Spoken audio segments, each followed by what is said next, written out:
Hey everyone, it's Emily, and I wanted to take some time to talk about the books I read in the month of June. So if you watched my July TBR, June was a very successful reading month. I read quite a bit and just basically mood read most of the month. I had a couple of things that I read for book meetups, but otherwise just mood read, and it was delightful. So without further ado, let's get into the books. So the first book I read for the month of June was for an organization called Eco Women. Their DC chapter has a book meetup once a season, and so I went for the spring season book meetup. And DC Eco Women is a chapter of a national organization that works to connect women in the environmental space and help them meet each other, help with skills development, leadership development. It's a great organization, and their book for the spring was Radium Girls by Kate Moore.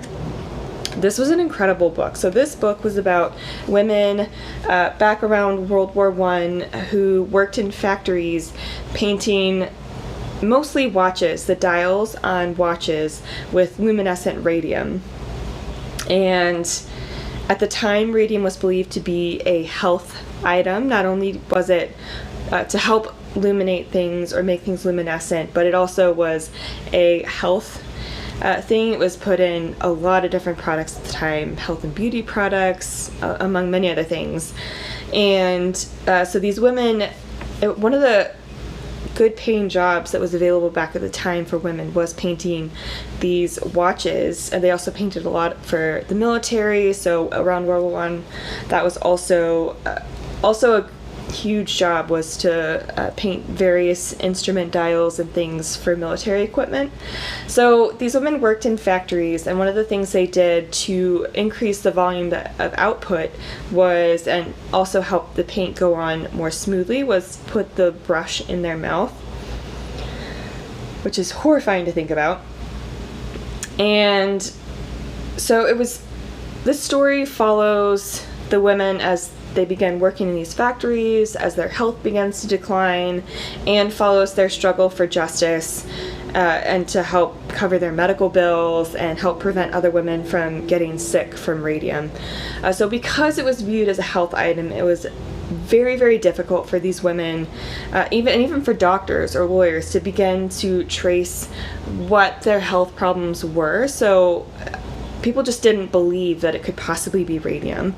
It also was very difficult because women were working at various times throughout the time scale of this book. So women might have worked in factories or worked in the warehouses for different amounts of time. Their symptoms manifested in very different ways, and so it was very difficult to trace back what was actually happening to them and how radium was affecting them. And this book was so well written, and it was so gut-wrenching. The excruciating pain that these women must have endured, and the courage and strength that they must have had to not only fight through that, but continue working to make sure that other women would be able to get justice and would be able to have their medical bills covered, and to make sure other women wouldn't get exposed, is just incredible. And it was infuriating to read about all of the doctors and all of the management, the people in management at these companies just refused to listen to them. And it was just a heartbreaking story, but incredibly well written, and I would highly recommend it. I gave this one 5 out of 5 stars. For sure, this one's going to stick with me for a long time, and I'm going to be giving it to other friends of mine who are interested. Once I started talking about this book, I definitely will be passing it along. It's fascinating. It's fascinating, it's heartbreaking, but I think it's an important story, and I think the lessons here can be applied to so many other things, so definitely one to check out. So the next book that I read, I finished one that I was going to read in May, didn't end up happening, and that is The Light Between Worlds. I went ahead and finished this up by Laura Weymouth. This follows Philippa and her sister Evelyn, and they also have a brother who's part of the story as well, Jamie. So it follows this family in the beginning of World War II, and they go into a bomb shelter in London to hide once the alarm goes off. And in this process of being in the bomb shelter, the kids are swept away to a magical world called the Woodlands.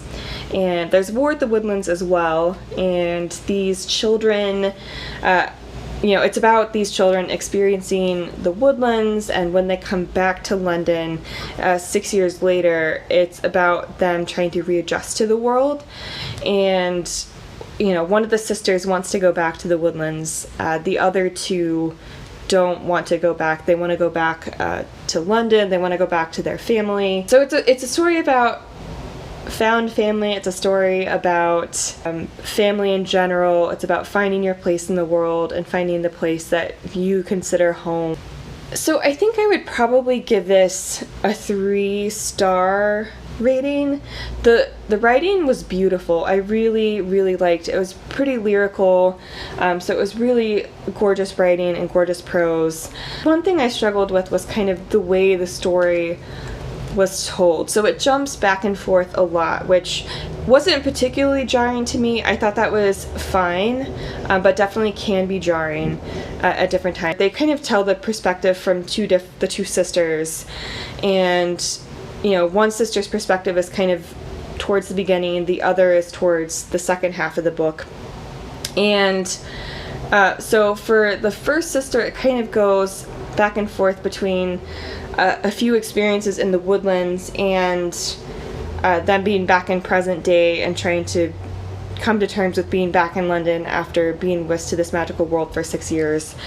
And then one of the sisters goes missing, and the other sister basically needs to try to find them, and it goes back and forth between present day but also kind of throughout the years that they have been back. So at the time the story takes place, they've been back for a little bit, and so it goes back and forth kind of when they first got back to London and at the present day for this story kind of some years later.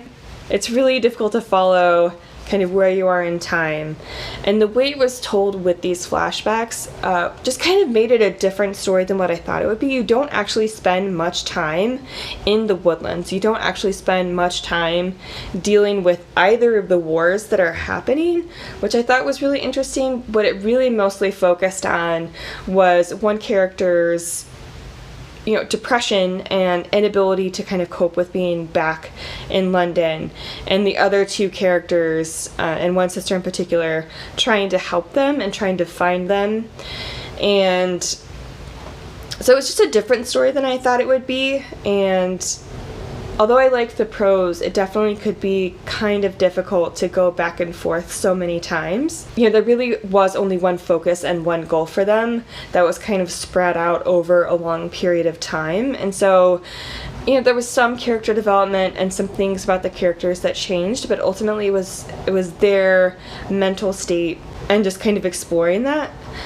But yeah, so it's just a very different story than I thought it would be.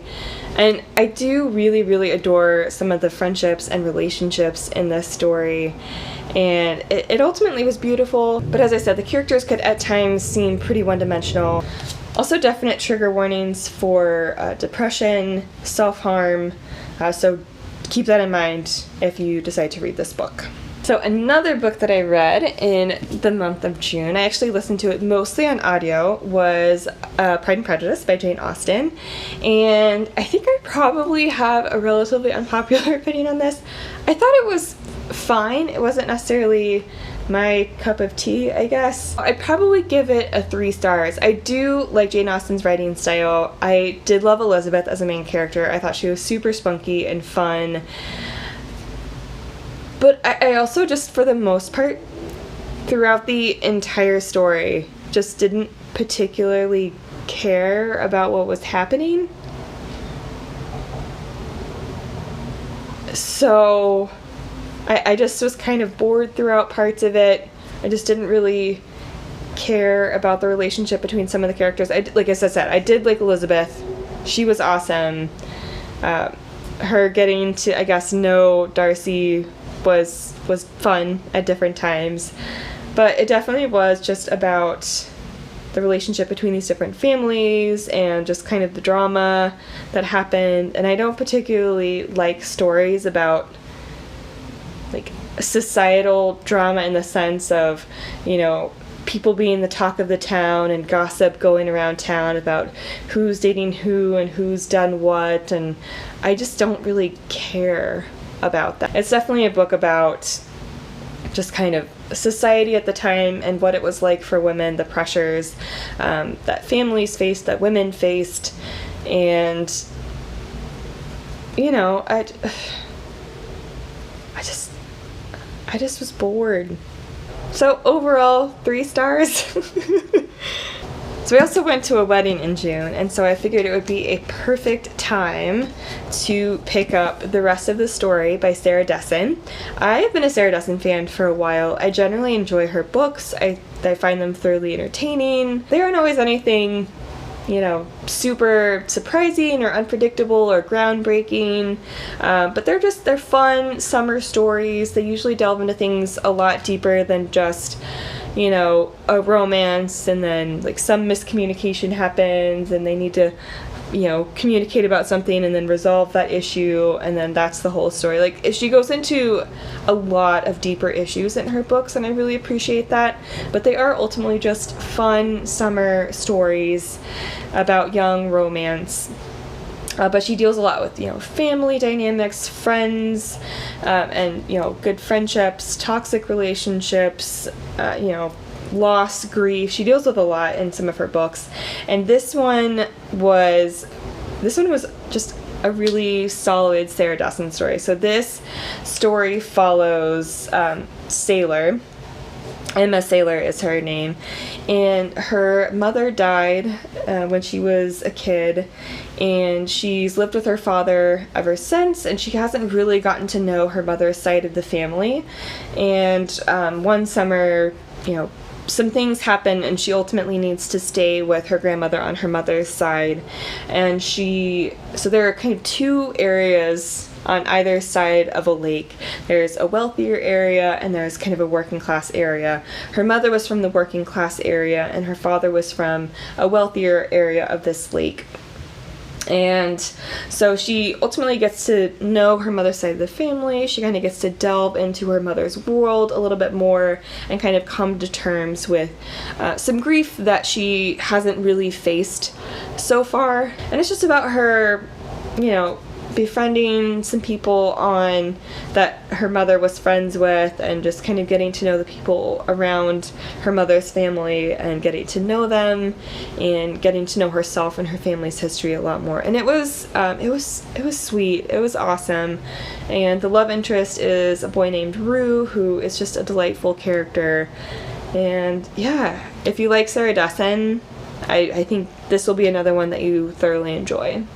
So yeah, I'd probably give this 4 out of 5 stars. I read Scythe a couple of months ago, and I had been dying to pick up Thunderhead by Neil Shusterman, and oh my god, I was so excited to get to this. This was such a fun ride. I am so excited for the 3rd book in this series to come out in November. So, I'll talk a little bit about Scythe, since I think it would be a bit of a spoiler to talk about what goes on in the 2nd book. But it follows a world where humans have conquered death, and so basically people don't die by natural causes, and there are a group of people who are sanctioned to glean or kill people who are called scythes. And these books really are about scythe politics and what goes on in the scythe world. This one it continues the story from the first one, but also really focuses on the AI intelligence, Thunderhead, that helps control this world and helps look over or look after the people in this world. And this book kind of presented as just a benevolent conscience that helps guide humanity. And so it continues the story from where the first one left off in this crazy world of scythe politics, and it was so much fun. I could not put this down and just zoomed through this. It was so good. It was so good. The characters are fascinating. I thought the pacing was really good in this book, and there were definitely some surprises. I think he does a really great job of of throwing some surprises in there that you don't necessarily see coming. It's so good. It's so good. Read it. Seriously, read this series. And then read the third one that comes out in November. It's called The Toll. I'm excited. And the last book that I read in the month of June was one that I was really hyped for. And I am just gonna join the hype train. I'm on it full steam, y'all. And that is Red, White, and Royal Blue by Casey McQuiston. This is probably my favorite book so far this year. Yeah, it's probably my favorite book this year. This is just a delight from start to finish.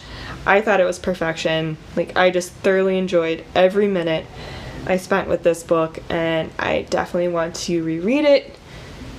These characters are going to stick with me for a long time. So this follows Alex and Henry, and Alex is the first son of the first female president of the United States. This follows a world where a woman won the 2016 election, and it follows her re-election campaign in 2019 and going into 2020 into the election. So it basically is just an alternate history for the present political climate. And so Alex is her son, and he kind of has a, like, I wouldn't say a hate relationship with the Prince of England, but, you know, they kind of have... So Alex does not particularly like Henry, the Prince of England. Go over for a royal wedding, some shenanigans happens, and in order to kind of do damage control, Alex and Henry are forced to basically kind of fake a friendship so that that political backlash can kind of die down a little bit. And in the process of trying to form this fake friendship for the world, they actually fall in love. And I can't even describe how amazing this book is. The characters are so precious. All of the characters are just super snarky and funny and witty and smart, and the banter between these two is just fantastic. And I really, really enjoyed just them getting to know each other and falling in love, and them basically wanting to be themselves and fight for their future together and fight for the life that they want to live. And it means very different things for both of them. And so they're trying to figure out how they can have a future together given how different their lives are and how prescriptive their lives are, how many demands are on their lives, how many other people have very different ideas about what their life needs to be that they might not necessarily agree with. And so it's them just growing up and coming of age and falling in love and trying to fight for their future. And it's just a delight. Just read it. Just read it. Just do it. This is the only book with LGBTQ plus rep that I read in the month of June for Pride Month, unfortunately, but what a winner. So those are the books that I read in the month of June. Overall, a really fantastic reading month. I think the lowest rated, in case I didn't mention, 5 out of 5 stars. Okay, now that that's done. So those are the books I read in the month of June. As I said, overall, great reading month. And I think the lowest rating I gave anything was 3 stars. There were a couple of 3 stars, a couple of 4 stars, and Radium Girls, Thunderhead, and Red, White, and Royal Blue all being 5-star books. So just great reading month. So let me know what you read in the month of June. Have you read any of these books, and did you enjoy them? And be sure to follow me on Instagram and Twitter. That's where I like to hang out, and I'll see you next time.